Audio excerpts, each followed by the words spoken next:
ડભોઈના સુરજફળિયા વિસ્તારમાં ચાલતા જુગારધામ પર જિલ્લા એલસીબીએ દરોડો પાડીને જુગાર રમતા 9 જેટલા જુગારિયાઓને ઝડપી પાડ્યા હતા.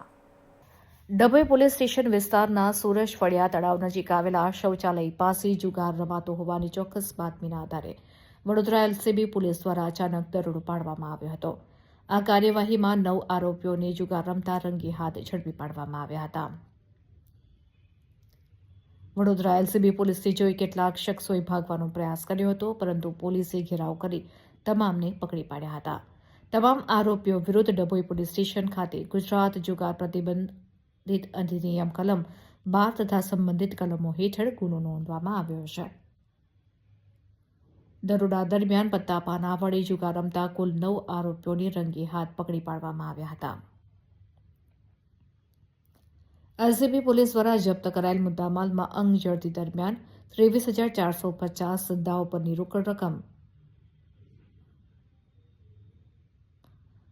10,130 આમ કુલ રૂપિયા 33,580 કબજે કરી કાયદેસરની કાર્યવાહી હાથ ધરી છે.